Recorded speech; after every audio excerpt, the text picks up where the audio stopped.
नमस्कार, माझ्या यूट्यूब चॅनलमध्ये तुमचं स्वागत आहे।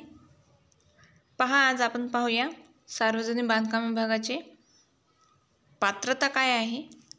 आपल्या पोस्टनुसार पात्रता हे आपण पाहणार आहोत, पात्रता व अर्हता। चला तर पाहूया आपण।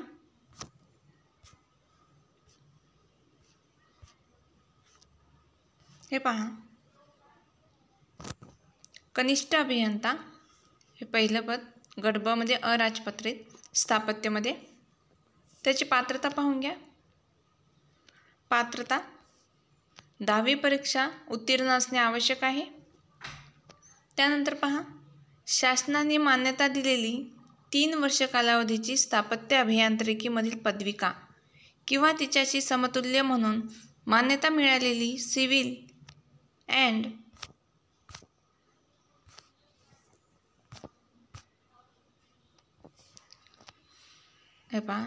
Civil and rural engineering, civil engineering and rural reconstruction, transportation engineering, construction technology, civil and environmental engineering अशी अर्हता धारण केलेली असावी आणि अर्ज स्वीकारण्याच्या अंतिम दिनांकात सदर अर्हता धारण करणे आवश्यक आहे। तर ही कनिष्ठ अभियंता या पदासाठी पात्रता आहे। त्यानंतर पहा, कनिष्ठ अभियंता विद्युतमध्ये गट ब अराजपत्रित, यासाठी पात्रता पहा। 10वी परीक्षा उत्तीर्ण असणे आवश्यक आहे।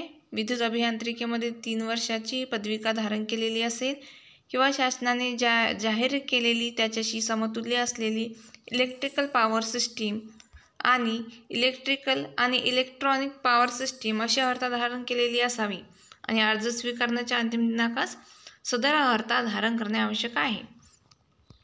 त्यानंतर पहा, कनिष्ठ वास्तुशास्त्रज्ञ गट ब अराजपत्रित, याची पात्रता आणि अर्हता पहा। 10वी व 12वी परीक्षा उत्तीर्ण असणे आवश्यक आहे। मान्यताप्राप्त विद्यापीठाची वास्तुशास्त्राची पदवी धारण केलेली असावी। कौन्सिल ऑफ आर्किटेक्चर नवी दिल्ली यांचे नोंदणीकृत सदस्य असावे आणि चौथी पात्रता ही अर्ज स्वीकारण्याचा अंतिम दिनांकास सदर अर्हता धारण करणे आवश्यक आहे। त्यानंतर पहा, स्थापत्य अभियांत्रिकी सहाय्यक गट क मध्ये या पदासाठी आपण पात्रता पाहूत। तर पहा, पात्रता व अर्हता 10वी परीक्षा उत्तीर्ण पाहिजे। शासनाकडून मान्यताप्राप्त संस्थेकडून किमान स्थापत्य अभियांत्रिकी सहाय्यकची 1 वर्ष मुदतीची पाठ्यक्रम परीक्षा उत्तीर्ण पाहिजे किंवा शासनाने वेळोवेळी समतुल्य म्हणून मान्यता मिळाली आर्किटेक्चर ड्राफ्टमॅन, वास्तुशास्त्रीय आरेरक पाठ्यक्रम उत्तीर्ण किंवा कन्स्ट्रक्शन सुपरवायझर, बांधकाम पर्यवेक्षक पाठ्यक्रम उत्तीर्ण अशी अर्हता धारण केलेली असावी। स्थापत्य अभियांत्रिकीमधील पदवीधारक, पदव्युत्तर अशी उच्च शैक्षणिक अर्हता प्राप्त असलेले उमेदवार पात्र ठरतात आणि अर्ज स्वीकारण्याचा अंतिम दिनांक सदर अर्हता धारण करणे आवश्यक आहे। त्यानंतर पहा, लघुलेखक गट ब अराजपत्रित, याची पात्रता पहा। 10वी उत्तीर्ण पाहिजे। वेग किमान 120 प्रति मिनिट अशी असल्याबाबत शास्त्रीय वाणिज्य प्रमाणपत्र धारण पाहिजे। त्यानंतर इंग्रजी टंकलेखनाचा वेग 40 प्रति मिनिट आणि किंवा मराठी टंकलेखनाचा वेग 30 शब्द प्रति मिनिट एवढं पाहिजे। त्यानंतर पहा, नेक्स्ट लघुलेखक गट ब यासाठी पण तीच पात्रता आहे।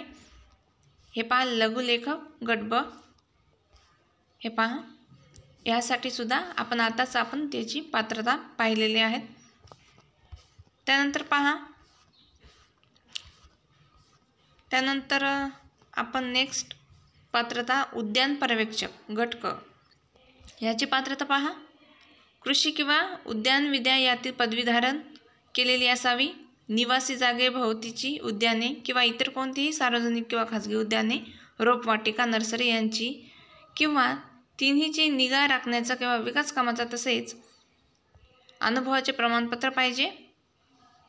तसेच सार्वजनिक उद्यानात रस्त्याच्या कडेने झाडे लावणे या कामाचा किंवा बागकामाशी संबंधित अन्य कोणतेही 2 वर्ष कालावधीचा प्रत्यक्ष अनुभव तुम्हाला पाहिजे आणि अर्ज स्वीकारण्याच्या अंतिम दिनांकात सदर अर्हता धारण करणे आवश्यक आहे। त्यानंतर पहा, सहाय्यक कनिष्ठ वास्तुशास्त्रज्ञ गट क मध्ये याची पात्रता पहा. 10वी 12वी उत्तीर्ण असणे आवश्यक आहे. शासन मान्यताप्राप्त विद्यापीठाची वास्तुशास्त्राची पदवी धारण केलेली असावी. अर्ज स्वीकारण्याचा अंतिम दिनांकास सदर अर्हता धारण करणे आवश्यक आहे. त्यानंतर पहा स्वच्छता निरीक्षक. तर याची पात्रता पहा. 10वी परीक्षा उत्तीर्ण असणे आवश्यक आहे. त्यानंतर संचालक सार्वजनिक आरोग्य यांची मान्यताप्राप्त शासनाने तिच्याशी समकक्ष ठरलेली स्वच्छता निरीक्षक प्रमाणपत्राची परीक्षा उत्तीर्ण असावा. जे उमेदवार स्वच्छता अभियांत्रिकी पदविका धारण करीत आहेत अशा उमेदवारांना पसंतीक्रम देण्याचा विचार करण्यात येईल. आणि पोट कलम 2 आणि 3 नमूद केलेली शैक्षणिक अर्हता धारण करणारे आणि वर्ग 4च्या कर्मचाऱ्यांना कार्यमग्न ठेवून स्वच्छतेची कामे करून घेण्याचा अनुभव 5 वर्षापेक्षा कमी नाही असे उमेदवार अर्ज स्वीकारण्याचा अंतिम दिनांक सदर अर्हता धारण करणे आवश्यक आहे. नंतर पहा वरिष्ठ लिपिकसाठी गट क मध्ये मोडते आणि तिची पात्रता पहा. 10वी परीक्षा उत्तीर्ण असणे आवश्यक आहे. मान्यताप्राप्त विद्यापीठाच्या कोणत्याही शाखेचा पदवीधर असावा. अर्ज स्वीकारण्याचा अंतिम दिनांक सदर अर्हता धारण करणे आवश्यक आहे. तर ही तुम्ही पात्रता आपण पाहिली आहे. हे पहा तीच आहे पात्रता. वरिष्ठ लिपिक पहा, ही वरिष्ठ लिपिकची पात्रता आपण आताच पाहिलेली आहे. त्यानंतर प्रयोगशाळा सहाय्यक घटकामध्ये पात्रता पहा. 10वी परीक्षा उत्तीर्ण पाहिजे. विज्ञान शाखेतील पदवीधर रसायनशास्त्र हा प्रमुख विषय घेऊन किंवा कृषी शाखेतील पदवी धारण केलेली असावी. हे पहा. आणि त्यानंतर प्रयोगशाळा सहाय्यक याची पात्रता पहा. 10वी उत्तीर्ण. त्यानंतर विज्ञान शाखेतील पदवीधर पाहिजे. रसायनशास्त्र हा प्रमुख विषय घेऊन किंवा कृषी शाखेतील पदवी धारण केलेली असावी. त्यानंतर पहा प्रयोगशाळा सहाय्यक आपण आताच पाहिलं, पात्रता तीच आहे. त्यानंतर वाहन चालकची पहा. वाहन चालकसाठी पात्रता आहे 10वी परीक्षा उत्तीर्ण पाहिजे. मोटार वाहन अधिनियम त्यानुसार तुम्ही तरतुदीनुसार अनुज्ञानी प्राधिकारी यांचे दिलेल्या हलके मोटार वाहन किंवा मध्यम प्रवासी वाहन किंवा जड प्रवासी वाहन चालवण्याचा तुमच्याकडे परवाना पाहिजे. त्यानंतर ज्यांचं वाहन चालवण्याचा स्वच्छ अभिलेख आहे व ज्यांच्याकडे चांगली शारीरिक क्षमता असावी असे पाहिजे. त्यानंतर पात्रता पहा. स्वच्छ गट क मध्ये मोडते, त्याची पात्रता पाहून घ्या. शासनाने किंवा इतर समतुल्य सक्षम प्राधिकाऱ्याने मान्यता दिलेल्या इयत्ता 7वी मधून बढती दिलेली असावी. अर्ज स्वीकारण्याचा अंतिम दिनांक सदर अर्हता धारण करणे आवश्यक आहे. त्यानंतर शिपाई पदासाठी पात्रता पहा. 10वी उत्तीर्ण पाहिजे. अर्ज स्वीकारण्याचा अंतिम दिनांकाच धारण करणे आवश्यक आहे सदर अर्हता. तर ही शिपाई पदासाठी आहे. फक्त 10वीवर तुम्ही शिपाई पदासाठी फॉर्म भरू शकता. तर आताच आपण पाहिले. तर आजच्या व्हिडिओमध्ये आपण पात्रता पाहिलेली आहे पदानुसार. आजच्या व्हिडिओमध्ये एवढीच माहिती. चॅनल आवडल्यास लाईक करा, शेअर करा आणि सबस्क्राईब करायला विसरू नका, जेणेकरून तुम्हाला नवीन नोटिफिकेशन मिळेल. आजच्या व्हिडिओमध्ये एवढीच माहिती. धन्यवाद. भेटूया नेक्स्ट व्हिडिओमध्ये.